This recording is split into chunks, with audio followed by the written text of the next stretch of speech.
بسم اللہ الرحمن الرحیم۔ السلام علیکم۔ حال ہی میں فرانس میں ایک تحریک اٹھی جس کو یلو ویسٹ کا نام دیا گیا۔ یہ احتجاج شروع ہوا پیٹرول مہنگا ہونے پر اور اتنا شدید ہو گیا اور اتنا شدید ہوتا گیا کہ اب حالت یہ ہو گئی ہے کہ پورا پیرس بند کرنا پڑ رہا ہے، ایفل ٹاور تک کو بند کرنا پڑ رہا ہے۔ مزید ڈسکس کرنے سے پہلے اس ویڈیو کو لائک کریں، ایچ ڈسکوری کو سبسکرائب کریں اور بیل آئیکن کو کلک کر لیں تاکہ ایسے آنے والی اور نئی ویڈیو اب تک بآسانی پہنچتے رہیں۔ لوگ زخمی ہو رہے ہیں، لوگ مر رہے ہیں، میڈیا پر لوگ اس کو انقلاب کا نام دیا جا رہا ہے کہ فرانس میں ایک بار پھر انقلاب آنے والا ہے اور یہ انقلاب پہلے والا انقلاب نہیں ہوگا، یہ پورے یورپ کو بدل کر رکھ دے گا اور لپیٹ ڈالے گا۔ ایچ ڈسکوری اس جعلی انقلاب کی اصلیت آپ کو بتائے گا۔ میڈیا اور دنیا بھر میں صرف یہ ڈسکس ہو رہا ہے کہ احتجاج اور انقلاب، جبکہ آپ کو بتائیں کہ یہ کیسے پلانٹڈ انقلاب ہے، آرٹیفیشل انقلاب ہے۔ امریکہ اور ڈونلڈ ٹرمپ نے پوری پلاننگ کے ساتھ یہ جعلی انقلاب برپا کیا۔ روس کی خفیہ ایجنسی KGB ISI اور CIA کے بعد دنیا کی بہترین خفیہ ایجنسی کہلاتی ہے۔ KGB کے انٹیلیجنس رپورٹ اس میڈیا پر آئی ہے کہ اس انقلاب کے پیچھے ڈونلڈ ٹرمپ کا ہاتھ ہے اور پوری پلاننگ کی گئی ہے۔ یہاں تک تو انہوں نے بات کی ہے، مگر ایچ ڈسکوری اس کے پیچھے چھپی ہوئی مزید اصلیت آپ کو بتائے گا۔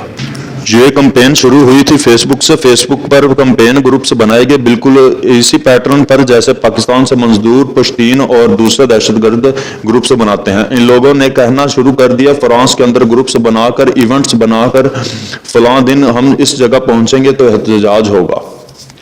پروٹیسٹ ہوتا گیا اور پروٹیسٹ یورپ کے اندر ہوتا رہتا ہے، لیکن یہ احتجاج عام احتجاج کی طرح نہیں تھا۔ CIA نے مکمل پلاننگ کی اور ہوا یوں کہ فیس بک کی ان پوسٹ کی ریچ بھی بڑھا دی گئی، زیادہ لوگوں تک گیا اور فرانس کے لوگوں کو ٹارگٹ کیا گیا۔ احتجاج ہوا اور اس احتجاج میں پینل بنا دیا گیا۔ احتجاج شروع ہوا تو پہلے فرانس کے صدر نکرن نے اس کو سیریس ہی نہیں لیا۔ انہوں نے کہا احتجاج ہے، پیٹرول کے خلاف ہے، دیکھی جائے گی۔ لیکن جب تعداد بڑھتی گئی اور فیس بک پر لائیو دکھائی جانے لگا، میڈیا پہنچ گیا، دنیا بھر کے اندر اس کو پرموٹ کیا جانے لگا، تو سب سے پہلے فرانس کے صدر نے ان کے مطالبات مانے، پیٹرول کی قیمت کم کر دی اور جو اس پر ٹیکس لگا تھا اس کو 6 مہینے کے لیے روک دیا گیا۔ ہونا تو یہ چاہیے تھا، اگر پیٹرول مہنگا کرنے کے خلاف یہ احتجاج تھا تو مطالبات مان لیا اور تو ختم ہو جاتا، لیکن یہ بالکل مصر کے جعلی انقلاب کی طرح تھا۔ اب حالت یہ ہو چکی ہے کہ پیرس بند ہو چکا ہے، اور یہ ہوا کیوں ہے؟ اس لیے ہوا کہ فرانس کے صدر نے کہا کہ پورے یورپ امریکہ کے مالیاتی نظام سے نکلتا ہوگا، یعنی دجالی نظام جس کا ہم اکثر ذکر کرتے رہتے ہیں، اس کے چنگل سے آزاد ہونا ہوگا اور یورپ مل کر اپنی آرمی بنائے جو یورپین آرمی ہو، جو ہمیں روس سے بچائے، چائنا سے بچائے اور امریکہ سے بچائے اور ہر وقت لڑائی کے لیے تیار رہے۔ یہ بات کسی صورت CIA کو پسند نہیں آئی۔ اس کے پیچھے جو اصل طاقت ہے وہ شیطانی دماغ ہے اسرائیل کا۔ لوگ کہتے ہیں کہ وہ ISI جوائن کرنا چاہتے ہیں، ملک کی خدمت کرنا چاہتے ہیں۔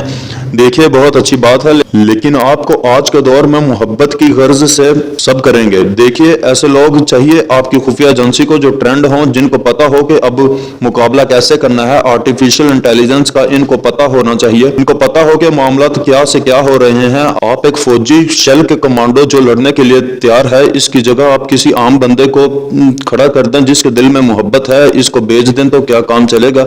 اگر آپ 5 وقت کا نمازی ہو، تو تہجد گزار ہو، ٹرین کی اگلی سیٹ پر آپ کو بٹھا دیں، اس کو ٹرین چلانی بھی نہیں آتی، کیا وہ ٹرین کو منزل پر پہنچا دے گا؟ کبھی بھی نہیں۔ آج جنگ ہو جائے تو آپ میدان جنگ میں بغیر ہتھیار کے چلے جائیں گے۔ محبت تو ہوگی، کیا آپ کامیاب ہو جاؤ گے؟ جوائن کرنا چاہتے ہیں؟ ایسے سکلز اپنے آپ میں پیدا کریں کہ جس سے ملک کو فائدہ ہو، آپ کی آرمی کو فائدہ ہو۔ دیکھیے آج کل تو زمانہ بدل چکا ہے، جنگ بھی بدل چکی ہے، میڈیا وار ہے، ہیکرز اکاؤنٹ نکال لیتے ہیں۔ آپ کو پتا ہو کہ کسی طرح کام کرنا چاہیے اور کس طرح کام کرنا چاہیے۔ جب آپ اپنے اندر بہت اچھے سکلز پیدا کریں گے تو سوشل میڈیا آپ کے پاس ہے، آپ پروپیگیٹ کریں۔ آپ کے گمنام ہیروز ہر جگہ نظر آ رہے ہیں، لہٰذا آپ کو چاہیے کہ فیشل وے ایک ہوتا ہے اور اس سے آپ جا سکتے ہیں، اور نان فیشل وے ہے جس میں آپ اپنے ملک کے لیے کام کریں۔ اللہ پاک آپ کو چوز کرے گا، اسی لیے آپ بے فکر ہو جائیں۔ ایچ ڈسکوری اسرائیل کے خفیہ ایجنسی کے بارے میں آپ کو بے نقاب کرتا رہے گا۔ انشاءاللہ غزوہ ہند کے بعد ہماری ہی فوجوں نے شام جانا ہے، وہاں پر حضرت عیسیٰ علیہ السلام کے ساتھ مل کر ہم نے دجال سے آخری لڑائی لڑنی ہے، اور یہ سب غزوہ ہند کی احادیث میں موجود ہے۔